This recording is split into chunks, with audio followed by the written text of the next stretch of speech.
প্রিয় শিক্ষার্থীরা, আসসালামু আলাইকুম। আশা করি তোমরা সবাই সুস্থ আছো, ভালো আছো, যে যেখানে আছো স্বাস্থ্যবিধি মেনে নিরাপদে অবস্থান করছো।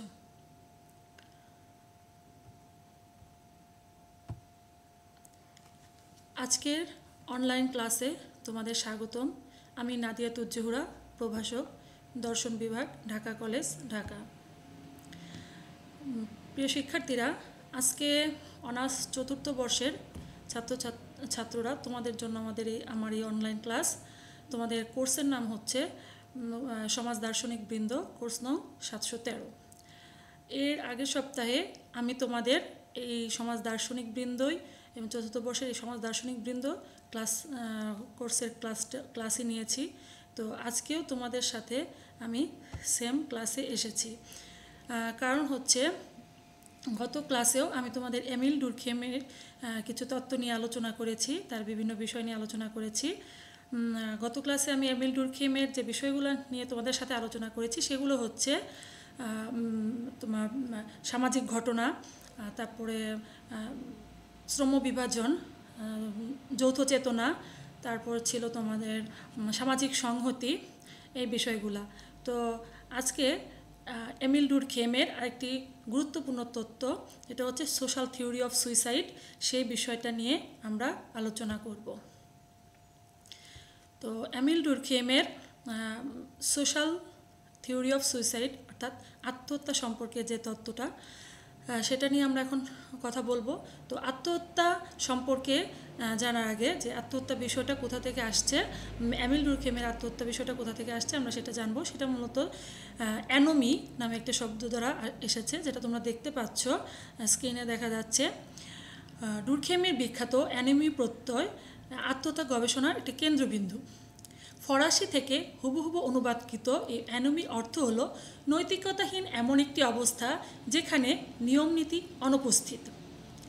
এই অ্যানোমি শব্দটি এসেছে আবার দেখো আরেকটি অ্যানোমি থেকে, মানে একটু তোমরা দেখো, একটু খেয়াল করো যে বানানে একটু পার্থক্য আছে। সেটা হচ্ছে মূল অ্যানোমি শব্দ যেটা, সেটা হচ্ছে ANOMIE, তোমরা দেখতে পাচ্ছ। আর এটি এসেছে অ্যানোমি, উচ্চারণটা প্রায় একই রকম কিন্তু বানানটা আলাদা, ANOMY, অ্যানোমি থেকে, যার অর্থ হচ্ছে স্টেট অফ নর্মলেসনেস। ডুরখেম অ্যানোমি আলোচনায় সার্বিক নৈতিকতার অবক্ষয়ের কথা বলেছেন। ব্যক্তি অ্যানোমির মুখোমুখি তখনই হয় যখন সে বুঝতে পারে না যে সে অ্যানোমি দ্বারা বাধাগ্রস্ত হয় না, অথবা কোনটি করা উচিত বা কোনটি করা উচিত নয় বা গ্রহণযোগ্য নয় সে সম্পর্কে ধারণার অভাব দেখা দেয়। অর্থাৎ এই অ্যানোমি বিষয়টা হচ্ছে যে এমন একটা অবস্থা, এমন একটা নৈরাজ্যমূলক অবস্থা যেখানে নিয়ম নীতি সম্পূর্ণরূপে অনুপস্থিত থাকে। আর এটাই হচ্ছে এই অ্যানোমির মূল কথা। ডুরখেম বিশ্বাস করেন আধুনিক বিশ্বে এই যে অ্যানোমি, এটা সমস্যার সমাধান সম্ভব। ডুরখেম তার ডিভিশন অফ লেবার গ্রন্থে এই অ্যানোমি নিয়ে আলোচনা করেছেন। এছাড়াও তিনি তার বিখ্যাত গ্রন্থ সুইসাইড গ্রন্থে এই অ্যানোমি নিয়ে আলোচনা করেছেন। ডুরখেম দুই ধরনের অ্যানোমির কথা বলেছেন। একটি হচ্ছে অ্যাকিউট অ্যানোমি, অর্থাৎ এটা হচ্ছে একটা তীব্র অ্যানোমির কথা বলা আছে, অর্থাৎ হঠাৎ কোনো পরিবর্তনের ফল। অ্যাকিউট অ্যানোমিটা কি? যেটা হঠাৎ কোনো পরিবর্তন হয়, সেই পরিবর্তনের ফলে যে বিশৃঙ্খল অবস্থা সৃষ্টি হয়, যেমন ব্যবসায়িক সংকট, তালাক ইত্যাদি।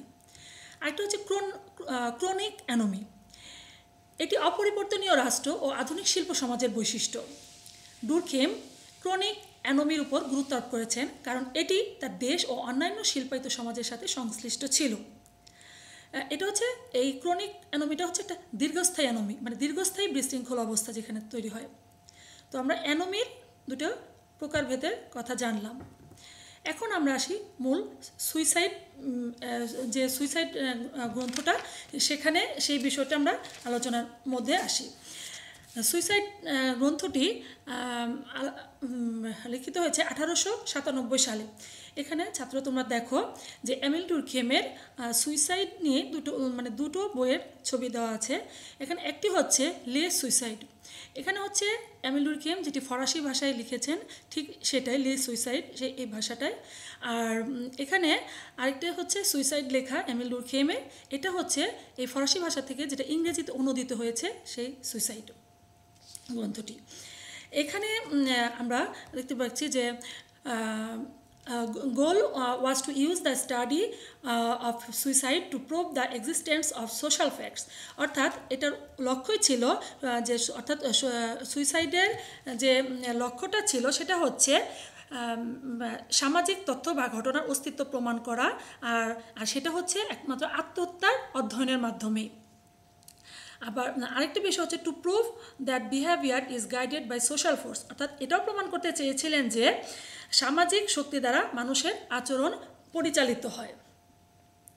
তাহলে তোমরা দেখতে পাচ্ছ যে সুইসাইড গ্রন্থটি এমিল ডুরখেইম 1897 সালে লিখেছেন। এখন দেখো, ডুরখেইম তার বিখ্যাত সুইসাইড গ্রন্থে আত্মহত্যা নিয়ে আলোচনা করেছেন, মানে সুইসাইড আত্মহত্যা, সেখানে এই আত্মহত্যা যে সেই বিষয়টা নিয়ে তিনি আলোচনা করেছেন। ডুরখেইম ক্যাথলিক ও প্রোটেস্ট্যান্ট খ্রিস্টানদের মধ্যে আত্মহত্যার হার নিয়ে সুইসাইড বা আত্মহত্যা নামক গবেষণা গ্রন্থটি রচনা করেন। এটি আধুনিক সামাজিক গবেষণার সূচনা করে এবং সামাজিক বিজ্ঞানকে মনোবিজ্ঞান ও রাজনৈতিক দর্শন থেকে পৃথক বিষয় হিসেবে প্রতিষ্ঠা করতে ভূমিকা রাখে। অর্থাৎ এই আত্মহত্যার ঘটনাকে তিনি একটি সামাজিক ঘটনা হিসেবে দেখেছেন। একটি সামাজিক ঘটনা হিসেবে আত্মহত্যা কীভাবে সামাজিক সংহতি বা যৌথ প্রতিরূপের সাথে যুক্ত তা ডুরখেইম অভিজ্ঞতাভিত্তিক ও পরিসংখ্যানগত পদ্ধতি প্রয়োগের মাধ্যমে আত্মহত্যা সম্পর্কিত গবেষণায় তুলে ধরেন। অর্থাৎ তিনি কী বলেছেন যে একটি সামাজিক ঘটনা হিসাবে একটি আত্মহত্যাকে তিনি সামাজিক ঘটনা বলেছেন, এবং এই সামাজিক ঘটনা হিসেবে আত্মহত্যাটা কি সামাজিক সংহতির সাথে, মানে সামাজিক সংহতির সাথে যুক্ত। সামাজিক সংহতিটা কি, যে সমাজে মানুষের মধ্যে যে ঐক্য একতা সেটা। আর একটা যৌথ প্রতিরূপটা কি, আমরা যেটা আগের ক্লাসে পড়েছি, যৌথ প্রতিরূপটা হচ্ছে বা যৌথ চেতনাটা হচ্ছে সমাজে বিদ্যমান মানুষের যে আচার অনুষ্ঠান, রীতিনীতি, ধ্যান ধারণা, মূল্যবোধ, এগুলো যা কিছু দ্বারা মানুষ নিয়ন্ত্রিত হয় বা পরিচালিত হয়, সেগুলোর যৌথ রূপটাই হচ্ছে সেগুলো মিলেই তৈরি হয় যৌথ প্রতিরূপ। তাহলে এই বিষয়গুলা যে সামাজিক সংহতি এবং যৌথ প্রতিরূপের সাথে এই সামাজিক ঘটনা আত্মহত্যাটা যুক্ত, এবং এই বিষয়টা ডুরখেইম তার অভিজ্ঞতা ভিত্তিক এবং পরিসংখ্যান ভিত্তিক পদ্ধতি প্রয়োগের মাধ্যমে তার গবেষণায় তুলে ধরেন। পরবর্তীতে তার গবেষণা, এই যে আত্মহত্যা সম্পর্কে তার গবেষণা, এটি মার্কিন সমাজ গবেষণা পদ্ধতি হিসেবে বিকাশ লাভ করে। আত্মহত্যাকে গবেষণার বিষয় হিসাবে নির্বাচনের কারণ হলো এর তথ্য সহজলভ্য ও সুনির্দিষ্ট প্রপঞ্চ। আত্মহত্যা যে কোনো ব্যক্তিগত, মনস্তাত্ত্বিক, ভৌগোলিক বা দৈহিক কারণে ঘটে না, তা তিনি অত্যন্ত জোরের সাথে বলেন, এবং এর কারণ যে সামাজিক সংহতির মধ্যে নিহিত তা দৃঢ় প্রত্যয় ঘোষণা করেন। অর্থাৎ আত্মহত্যার বিষয়টা তিনি বলেছেন যে এটা কোনো ব্যক্তিগত, মানসিক, ভৌগোলিক বা দৈহিক কারণে ঘটে না, এটা তিনি অনেক জোরালোভাবে বলেছেন, এবং তিনি বলেছেন এই আত্মহত্যা শুধুমাত্র সামাজিক সংহতির মধ্যে নিহিত, মানে সমাজে মানুষের মধ্যে যে ঐক্যতা বোধ সেটা কম বেশির উপর এই আত্মহত্যা বিষয়টি নিহিত। আর এই ঘোষণার পরিসংখ্যানগত তথ্যাদি তার মতকে প্রতিষ্ঠিত করে, মানে এটার দেখা যায় যে এই যে তিনি এই কথাগুলো বলেছেন এটার বিজ্ঞানসম্মত পরিসংখ্যানগত তথ্য আছে ডুরখেইমের কাছে। কোনো ব্যক্তি কেন আত্মহত্যা করে, ডুরখেইম তা আলোচনা করেননি। 19বিংশ শতাব্দীর মৃত্যুহার বর্ণনা করাও তার উদ্দেশ্য ছিল না। তিনি আত্মহত্যার সংখ্যাগত দিকের চেয়ে আত্মহত্যার সামাজিক হারের দিকে বেশি গুরুত্ব দেন। মানে তিনি আত্মহত্যার সংখ্যা, মানে একটা এলাকায় কয়জন মানুষ আত্মহত্যা করেছে ওভাবে তিনি হিসাব না করে যে 100 জনের মধ্যে কয়জন আত্মহত্যা করেছে সেভাবে তিনি এই বিষয়টাকে দেখেন। এ কারণে আত্মহত্যাকে সামাজিক ঘটনা হিসেবে তিনি মূল্যায়ন করেন। তিনি দেখান বিভিন্ন ধরনের আত্মহত্যা সামাজিক সংহতির বিভিন্ন মাত্রারই ফল, অর্থাৎ সমাজে মানুষের মধ্যে যে একতা, ঐক্যতা, বা মানুষের মধ্যে যে সবার যে মিল, সম্মতি বা সর্বসম্মতি, সেগুলার কম বেশি প্রেক্ষিতেই এই আত্মহত্যা সংগঠিত হয়, সেটা ডুরখেইম বলেছেন। ডুরখেইমের মতে সামাজিক সংহতির বিভিন্ন মাত্রার ফলে, এই যে সামাজিক সংহতির বিভিন্ন মাত্রা কম বেশি, এর ফলে তিনি 4 ধরনের আত্মহত্যার কথা বলেছেন। তোমরা একটু স্লাইডে দেখো 4 টাইপস অফ সুইসাইড, যে 4 প্রকার আত্মহত্যার কথা কি কি বলেছেন। ইগোইস্টিক সুইসাইড, আত্মকেন্দ্রিক আত্মহত্যা। অ্যালট্রুইস্টিক সুইসাইড, পরার্থবাদী আত্মহত্যা। এটা হচ্ছে অ্যানোমিক সুইসাইড, নৈরাজ্যমূলক আত্মহত্যা। একটি হচ্ছে ফ্যাটালিস্টিক সুইসাইড, যেটা হচ্ছে নিয়তিবাদী বা অদৃষ্টবাদী আত্মহত্যা। এখন আমরা এমিল ডুরখেইমের এই 4 প্রকার আত্মহত্যা নিয়ে আলোচনা করব। প্রথমে আমরা আসি আত্মকেন্দ্রিক আত্মহত্যা, যেটা ইগোইস্টিক সুইসাইড, সেটা কথা বলবো। সমাজ বা গোষ্ঠীর মধ্যে ব্যক্তির সংহতির অভাব দেখা দিলে আত্মকেন্দ্রিক আত্মহত্যা ঘটে। কি বলছে একটু খেয়াল করো, সমাজ বা গোষ্ঠীর মধ্যে ব্যক্তির সংহতির অভাব দেখা দিলে, অর্থাৎ যখন ব্যক্তির মধ্যে যে মিল, ব্যক্তির মধ্যে যে একতা বোধ, এগুলোর মধ্যে যখন অভাব দেখা দিবে, এগুলা মানুষের মধ্যে যখন এই বিষয়গুলো অভাব দেখা দিবে, তখনই আত্মকেন্দ্রিক আত্মহত্যা ঘটে। এই পর্যায়ে ব্যক্তি আত্মকেন্দ্রিক হয়ে সমাজ থেকে বিচ্ছিন্ন হয়ে পড়ে, অর্থাৎ ব্যক্তি সামাজিক সংহতি থেকে বিচ্ছিন্ন হয়। তাই সমাজ বা গোত্রের মূল্যবোধ, নীতিমালা ব্যক্তিকে নিয়ন্ত্রণ করতে পারে না। এ সমাজে ব্যক্তি জীবনের কোনো অর্থ খুঁজে পায় না, সে ব্যক্তিগত অসন্তুষ্টিতে ভোগে, ফলে সে নিজের প্রয়োজন পূরণ করতে পারে না। তাহলে কি, যে সে সমাজ থেকে প্রায় বিচ্ছিন্ন হয়ে পড়ে সমাজে। তাহলে কি, যে এই আত্মকেন্দ্রিক আত্মহত্যা পর্যায়ে যে মানুষরা পড়ে, তারা কি সমাজ বা গোত্রের মূল্যবোধ, নীতিমালা এইসবের মধ্যে তারা পড়ে না। এইসব যে বিষয়গুলা, সেগুলা তাদের নিয়ন্ত্রণ করতে পারে না। এখানে ব্যক্তি তার জীবনের তেমন কোনো অর্থই খুঁজে পায় না, সে ব্যক্তিগত বিভিন্ন রকম অসন্তুষ্টিতে ভোগে। আচ্ছা, এক্ষেত্রে ডুরকহেম শক্তিশালী পারিবারিক সংহতি, ধর্মীয় গোষ্ঠী এবং রাজনৈতিক ক্রিয়াকে যৌথ চেতনার বাহন হিসেবে দেখেছেন, যা আত্মহত্যাকে নিরুৎসাহিত করে। তাহলে কি, যে এই বিষয়গুলো যদি থাকে, যে পারিবারিক সংহতি, ধর্মীয় গোষ্ঠী, রাজনৈতিক ক্রিয়া, এগুলো যদি যৌথ চেতনার বাহন হিসেবে, অর্থাৎ এগুলো যদি মানুষেরকে নিয়ন্ত্রণ পরিচালিত শতভাবে করে, তখনই দেখা যায় যে মানুষ আত্মহত্যা থেকে একটু নিরুৎসাহিত হয়। তাহলে তিনি কি বলেছেন, যে সমাজে সংহতি কম থাকবে, যে সমাজে সামাজিক সংহতি কম থাকবে, আত্মকেন্দ্রিক আত্মহত্যার প্রবণতা সেই সমাজে বেশি, এবং সংহতি যখন বেশি থাকবে, এ ধরনের আত্মহত্যার প্রবণতা তত কমে যাবে। তাহলে কি, যে সংহতি কম থাকলে, যখন মানুষের মধ্যে মানুষের মিল কম থাকে, তখন আত্মকেন্দ্রিক আত্মহত্যা বেশি দেখা যায়, এবং সংহতি যখন এই মিল যখন মানুষের মধ্যে একতা যখন বৃদ্ধি পাবে, তখন আত্মহত্যার প্রবণতা কমে যাবে। ডুরকহেম একটি পরিসংখ্যানের মাধ্যমে তার আত্মকেন্দ্রিক আত্মহত্যার কাদের মধ্যে বেশি বা কম, তিনি সেই জিনিসটা বলেছেন। বিবাহিতদের চেয়ে অবিবাহিতের মধ্যে, মহিলাদের চেয়ে পুরুষদের মধ্যে, গ্রামবাসীদের চেয়ে নগরবাসীদের মধ্যে, ক্যাথলিকদের চেয়ে প্রোটেস্ট্যান্টদের মধ্যে আত্মকেন্দ্রিক আত্মহত্যার হার বেশি। তাহলে কি, যে কাদের মধ্যে এই ইগোস্টিক সুইসাইড অর্থাৎ আত্মকেন্দ্রিক আত্মহত্যা বেশি, তিনি তার একটি পরিসংখ্যানের মাধ্যমে এভাবে দেখিয়েছেন। আর এই ধরনের যে ভিন্নতা, এটা কীভাবে হয়, এটা এমিল ডুরকহেম বলেছেন সামাজিক সংহতির সাথেই এই আত্মহত্যার যে ভিন্নতা, সেটা সম্পর্কযুক্ত। এখন আমরা আসি পরার্থবাদী আত্মহত্যা, অ্যালট্রুইস্টিক সুইসাইডের কথায়। আত্মকেন্দ্রিক আত্মহত্যা সম্পূর্ণ বিপরীত ধর্মী হচ্ছে পরার্থবাদী আত্মহত্যা। ডুরকহেমের তত্ত্বের পরার্থবাদী আত্মহত্যা আছে সামাজিক গোষ্ঠী সমূহের আত্মহত্যা। ওখানে যেমন কি, আমার শুধুমাত্র আমার নিজের আত্মকেন্দ্রিক, আমি নিজে, আর এখানে বলছে যে সামাজিক গোষ্ঠীর আত্মহত্যা, ঠিক আত্মকেন্দ্রিক আত্মহত্যার ঠিক বিপরীত। শক্তিশালী সামাজিক সংহতি বা গোষ্ঠী চেতনায় উদ্বুদ্ধ হয়ে ব্যক্তির স্বার্থ জলাঞ্জলি দিয়ে গোষ্ঠী স্বার্থে নিজেকে নিবেদন করার প্রণোদনা থেকেই পরার্থমূলক আত্মহত্যার উদ্ভব। অর্থাৎ ব্যক্তির সঙ্গে সমাজের অতিরিক্ত সংহতির কারণে পরার্থপর আত্মহত্যা দেখা যায়। এ ধরনের আত্মহত্যা সাধারণত আমাদের নজর এড়িয়ে যায়, কারণ এখানে ব্যক্তি সমাজের স্বার্থে নিজেকে হত্যা করে থাকেন, অর্থাৎ নিজেকে উৎসর্গ করে থাকেন। এখানে কি, তাহলে যে ব্যক্তি শুধুমাত্র নিজের কথা চিন্তা না করে, তিনি দেখা যায় পুরো একটা সমাজ বা একটা গোষ্ঠীর চেতনায় নিজেকে হত্যা করে বা নিজের স্বার্থ জলাঞ্জলি দিয়ে তিনি এই আত্মহত্যার দিকে এগিয়ে যায়। সাধারণত যে সমাজে ব্যক্তির সম্পৃক্ততা অনেক বেশি এবং সমাজে ব্যক্তির জীবন তীব্র কঠোরভাবে প্রথা ও অভ্যাস দ্বারা পরিচালিত হয়, সে সকল সমাজে পরার্থপর আত্মহত্যা লক্ষ্য করা যায়। অর্থাৎ কী বলেছেন, এমিল ডুরকহেম বলেছেন যে সমাজে ব্যক্তির সম্পৃক্ততা অনেক বেশি এবং সমাজে ব্যক্তির জীবন তীব্র কঠোরভাবে বিভিন্ন রকম প্রথা, অভ্যাস, রীতিনীতি দ্বারা পরিচালিত হয়, সেই সমাজে পরার্থপর আত্মহত্যাটা লক্ষ্য করা যায়।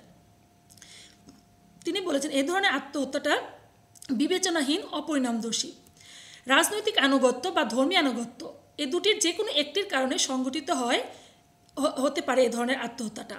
অর্থাৎ এ ধরনের আত্মহত্যার পিছনে সমাজের নীতিমালা ও নির্দেশের প্রতি ব্যক্তির সীমাহীন আনুগত্য কাজ করে।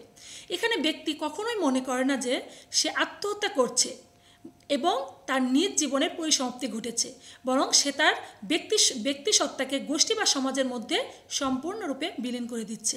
অর্থাৎ এই পরার্থবাদী আত্মহত্যার মধ্যে ব্যক্তি কখনোই মনে করে না যে সে নিজের কোনো প্রয়োজনে বা নিজের ইচ্ছায় বা নিজের মতো সে আত্মহত্যা করেছে। সে মনে করে যে মানে সবার ভালো হবে, সবার মঙ্গল হবে, এরকম কিছু চিন্তা করে তিনি নিজের জীবন উৎসর্গ করেন। সেটা হচ্ছে পরার্থবাদী আত্মহত্যা। এখানে আমরা উদাহরণ হিসেবে দেখতে পারি যে আমাদের দেশের কথা বলতে যদি বলি যে আমাদের স্বাধীনতা যুদ্ধে মহান মুক্তিযোদ্ধাদের যে আত্মদান, আত্মত্যাগ, এমন আত্মহত্যা, এটা হচ্ছে একটি আমরা পরার্থবাদী আত্মহত্যার উদাহরণ হিসেবে বলতে পারি। তাদের এই আত্মহত্যা এদেশের বাঙালি জনগোষ্ঠীর প্রতি অতিরিক্ত সংহতির ফল। তাহলে কি এটা কিন্তু এটা মানে একটা আত্মহত্যার উদাহরণ হিসেবে বললেও কিন্তু তারা বলছে যে এটা আত্মহত্যা না, আত্মহত্যা একটা উদাহরণের মধ্যে হলেও এটা আত্মহত্যা না, এটা হচ্ছে আত্মদান, নিজেকে উৎসর্গ করা, মানুষের মঙ্গলের জন্য নিজেকে উৎসর্গ করা, নিজে আত্মত্যাগ করা, গোষ্ঠী স্বার্থের জন্য নিজের আত্মত্যাগ করা। আবার আরেক উদাহরণ হিসেবে বলা যায় যে প্রাচীন ভারতে হিন্দু সম্প্রদায়ের মধ্যে দেখা যেত যে একজন সদ্য বিধবা তার মৃত স্বামীর সঙ্গে একই চিতায় সহমরণে যেতে ইচ্ছুক থাকতো। এটাও একটা পরার্থবাদী আত্মহত্যার উদাহরণ। আধুনিক রাষ্ট্রে সৈন্যবাহিনীদের মধ্যে দেশের জন্য জীবন উৎসর্গ করার যে প্রবণতা দেখা যায় সেটাও পরার্থবাদী বা পরার্থপর আত্মহত্যার একটি উল্লেখযোগ্য ঘটনা। এখন আমরা আসি নৈরাজ্যমূলক আত্মহত্যায়। নৈরাজ্যমূলক আত্মহত্যা কি? যে বিশৃঙ্খল একটা অবস্থায় যে আত্মহত্যা, বিশৃঙ্খলমূলক অবস্থায় সে যে আত্মহত্যা, সেটা হচ্ছে নৈরাজ্যমূলক আত্মহত্যা। এখন আমরা একটু দেখি, ডুরখিম নৈরাজ্যমূলক আত্মহত্যাকে যথেষ্ট গুরুত্ব দিয়েছেন, কারণ এটাকে তিনি আধুনিক সমাজে একটা অন্যতম বৈশিষ্ট্য হিসেবে দেখেছেন।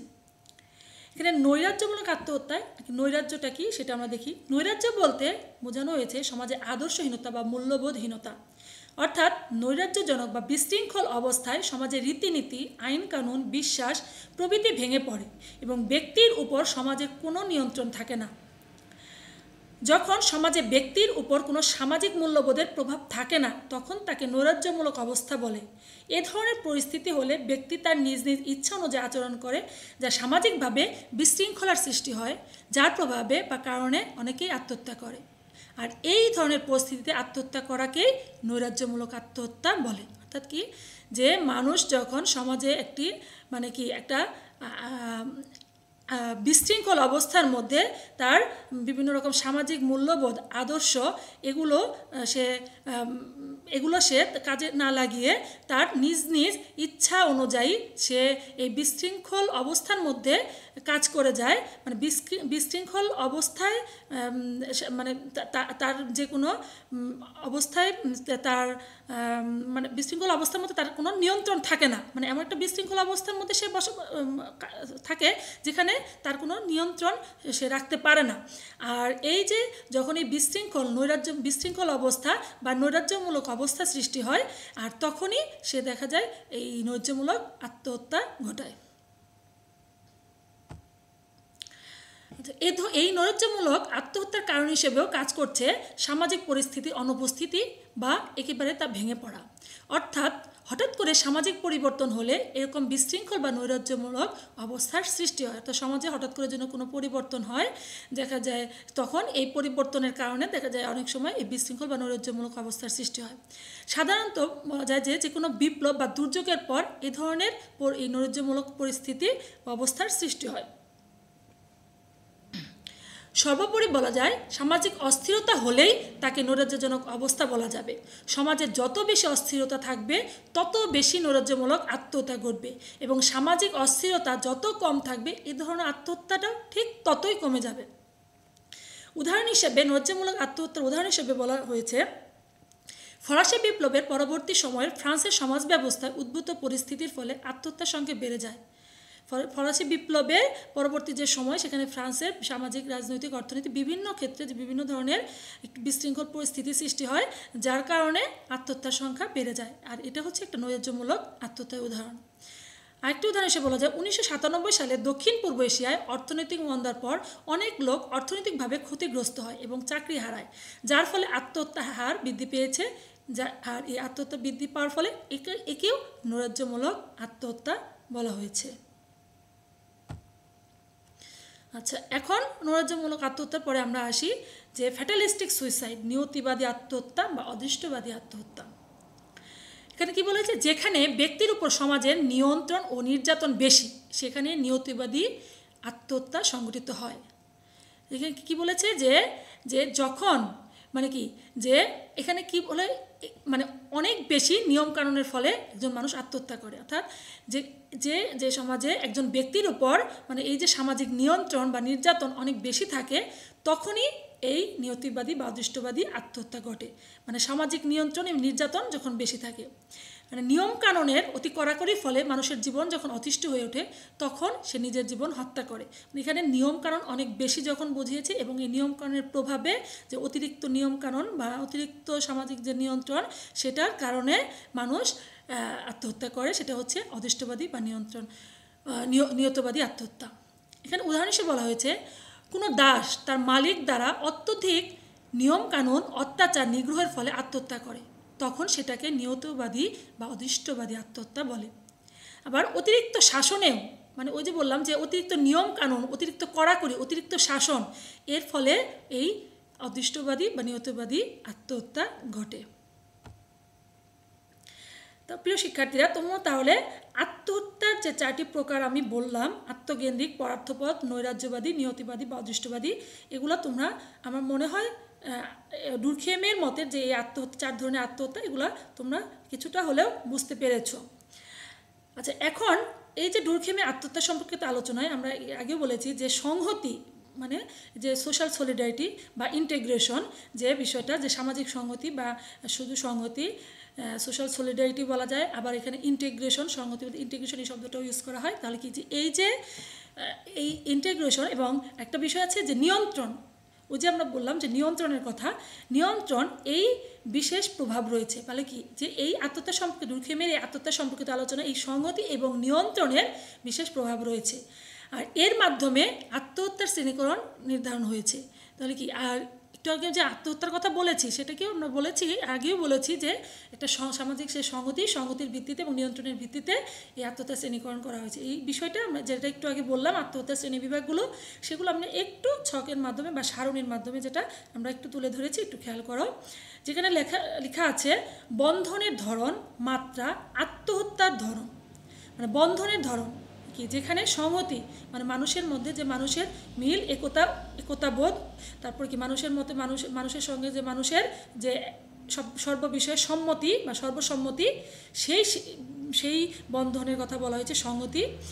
আচ্ছা, নিয়ন্ত্রণ তো বোঝায় যে যে সামাজিক যে নিয়মকানুন সেগুলোর মাধ্যমে যে নিয়ন্ত্রণ, সেই নিয়ন্ত্রণ।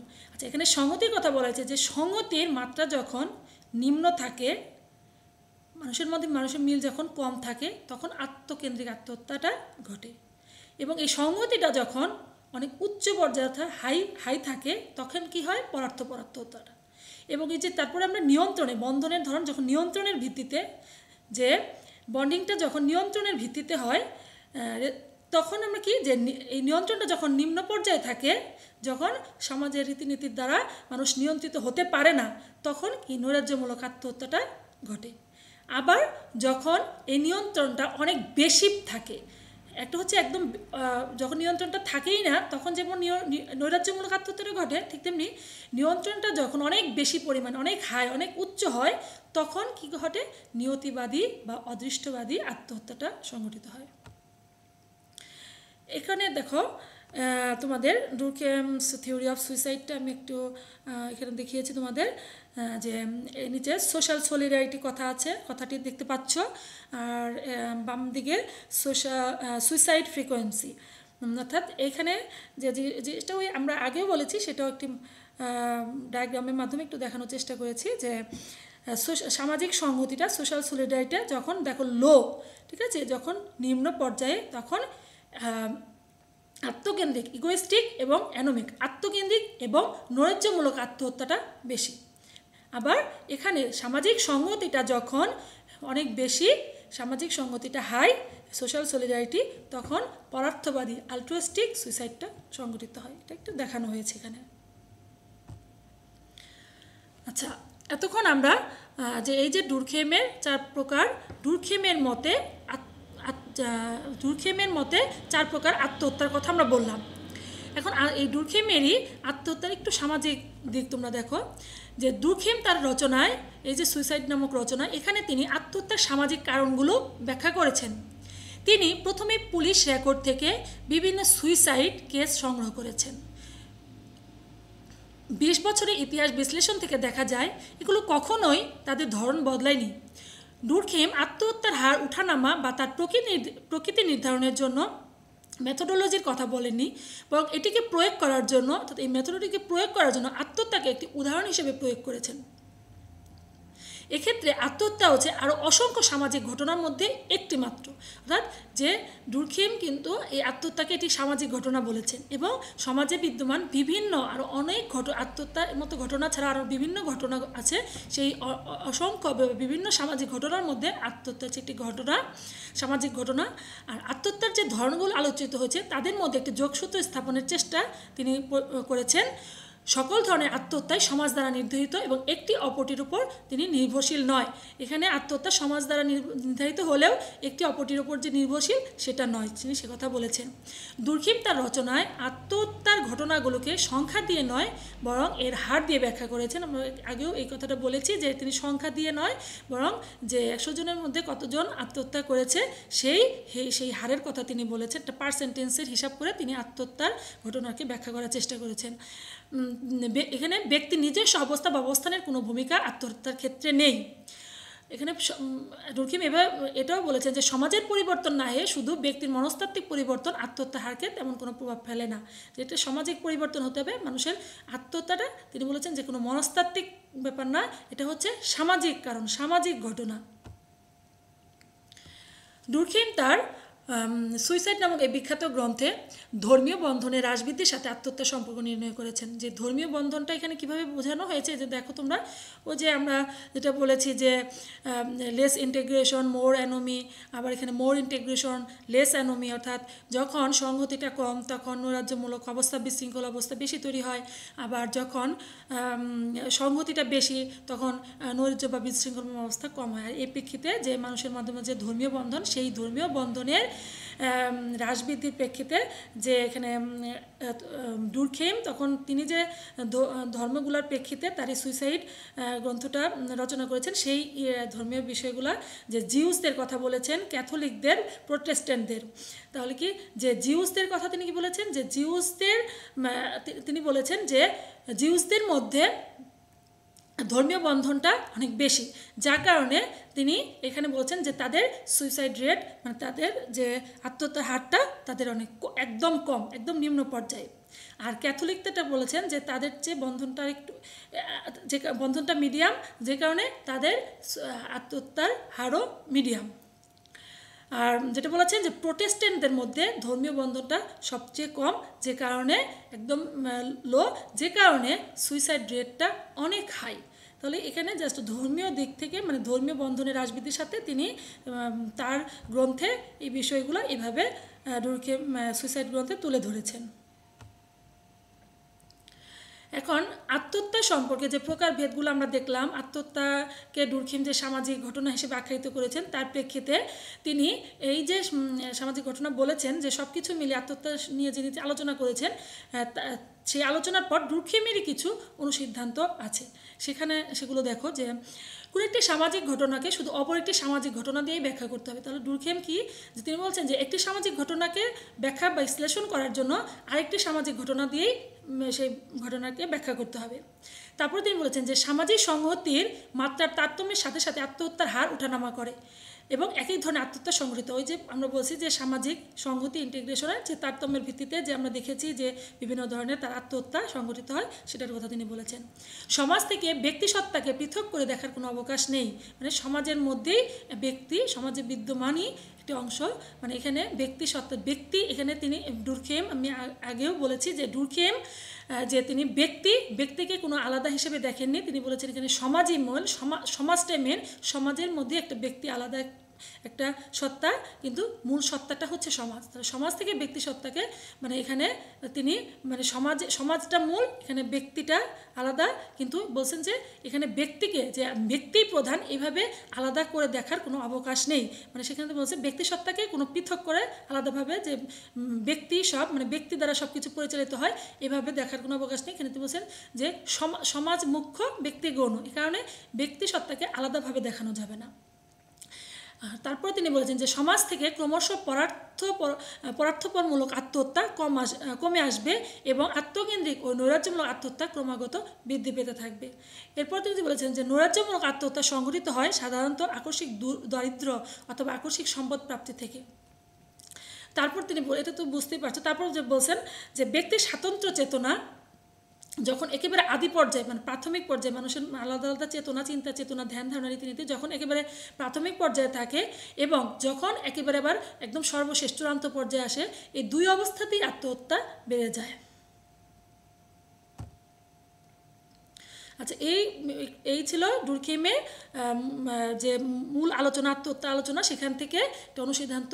আচ্ছা, মানে এরপরে আমরা ডুরখেইম আত্মহত্যা নিয়ে আলোচনা করলেও তার আত্মহত্যা নিয়ে আলোচনা করেছেন, একটা সামাজিক ঘটনা হিসেবে তিনি আখ্যায়িত করেছেন আত্মহত্যাকে, কিন্তু এটি করার পরেও আমরা দেখি যে এখানে কিছু আলোচনা থাকলেও কিছু সমালোচনা আছে। এখন সমালোচনাগুলো দেখো। ডুরখেইম যেটা বলেছেন যে সামাজিক সংহতির মাত্রার উপর আত্মহত্যা নির্ভর করে, কিন্তু প্রাচীনকালে অধিক সংহতির ফলে আত্মহত্যা সংঘটিত হলেও আধুনিককালে সংহতিতে এরকম ঘটনা ঘটে না। যেটা বলেছেন যে প্রাচীনকালে অধিক সংহতির ফলে যে এরকম যে আত্মহত্যা সংঘটিত হলেও আধুনিককালে কিন্তু এরকম দেখা যায় না। তাহলে যে শুধুমাত্র সামাজিক সংহতির উপরেই যে আত্মহত্যা নির্ভর করে এটা সঠিক নয়। মানে সেই হিসেবে ডুরখেইমের মত অনুসারে এটা একটা সমালোচনা বলা যায়। তারপরে বলেছে যে ডুরখেইম আত্মহত্যার প্রকারভেদ ও কারণের কথা উল্লেখ করেছেন। তিনি কি বলছেন যে আত্মহত্যার প্রকারভেদ এবং যে সামাজিক সংহতির তারতম্যের ভিত্তিতে যে আত্মহত্যা সে হয় সেটা তিনি উল্লেখ করেছেন, কিন্তু কিভাবে এই আত্মহত্যাকে দূর করা সম্ভব সেটা তার আলোচনায় তিনি করেননি। তারপর বলা হয়েছে যে আত্মহত্যা সম্পর্কে ডুরখেইমের বিশ্লেষণ স্পষ্ট নয়, কারণ কিভাবে যে আত্মহত্যার কারণ হিসেবে তিনি খুবই বিমূর্ত প্রত্যয় তথা একমাত্র সামাজিক ঘটনাকেই দায়ী করেন। এখানে তিনি মনস্তাত্ত্বিক ব্যাখ্যা সম্পূর্ণরূপে প্রত্যাখ্যান করেন। তাহলে কি যে এখানে শুধুমাত্র সামাজিক ঘটনা হিসেবে একটা আত্মহত্যাকে তিনি দায়ী করেছেন, যে মানুষের মনস্তাত্ত্বিক বা মানসিক বিষয়ে যে হতে পারে আত্মহত্যা সেটা এখানে তিনি প্রত্যাখ্যান করেছেন। তাহলে কি এই সমস্ত সমালোচনা বা এই সমস্ত বিষয়ের প্রেক্ষিতে আমরা দেখি যে আত্মহত্যা সম্পর্কিত তত্ত্বে কিছু সীমাবদ্ধতা লক্ষ্য করা যায়। সর্বশেষে বলবো যে ডুরখেইমের আত্মহত্যা সম্পর্কিত তত্ত্বে সীমাবদ্ধতা থাকলেও আত্মহত্যার সমাজতাত্ত্বিক কার্যক্রম অনুসন্ধানে এই তত্ত্ব নিঃসন্দেহে যুগান্তকারী ভূমিকা পালন করছে। আচ্ছা প্রিয় শিক্ষার্থীরা, আজকে এমিল ডুরখেইমের এই যে আত্মহত্যা সম্পর্কিত আলোচনা, আশা করি তোমরা এমিল ডুরখেইমের আত্মহত্যা সম্পর্কিত আলোচনাটি তোমরা বুঝতে পেরেছ। আমি এখন যেটা বলবো যে এমিল ডুরখেইমের পুরো টপিক্সটা মোটামুটি আমাদের শেষ হলো আজকের ক্লাসে। আমি পরপর দুটো ক্লাস নিলাম তোমাদের সমাজ দার্শনিক বৃন্দের উপরে, কারণ এই একটা টপিক্স বাদ ছিল, সেটা গত ক্লাসে শেষ করা সম্ভব হয়নি। তো তোমাদের যে সবগুলো মিলে এমিল ডুরখেইমের যে বিষয়গুলো আমি গুরুত্বপূর্ণ বিষয়গুলো আলোচনা করেছি, যেটা তোমাদের আমি এর আগেও বলেছি যে এমিল ডুরখেইমের যৌথ চেতনা পরীক্ষা অনেক সময় আসে, এটা সংক্ষিপ্ত কোশ্চেন রূপে অনেক সময় আসে, আর তারপর সামাজিক ঘটনা এটাও সংক্ষিপ্ত আসে, আর যেটা বড় আসে যে শ্রম বিভাজন তত্ত্ব, আরেকটা বিষয় আসে যেটা হচ্ছে সামাজিক সংহতি, যেখানে যান্ত্রিক সংহতি এবং জৈবিক সংহতি এই দুটো সংহতি আছে, এগুলো নিয়ে আলোচনা করো, এই বিষয়টা পরীক্ষায় আসে। আরেকটি গুরুত্বপূর্ণ টপিকস ছিল যেটা হচ্ছে এমিল ডুরখেইমের আত্মহত্যা সম্পর্কিত তত্ত্বটি আলোচনা করো। তো এই যে আমি তোমাদের সাথে মোটামুটি আলোচনা আজকে এখানেই শেষ। তো তোমরা এমিল ডুরখেইমের এই সমাজতত্ত্ব নিয়ে তিনি সমাজ দর্শনের এই যে বিষয়গুলো আলোচনা করেছি এগুলো তোমরা ক্লাসগুলো দেখে ভালোভাবে পড়বে, এবং তোমরা আশা করি যে তোমরা ঠিকমতো ক্লাসগুলো দেখবে এবং তোমরা সেগুলো বুঝে বাসায় পড়াশোনা করবে। তো প্রিয় শিক্ষার্থীরা, আজকে এখানেই সমাপ্তি।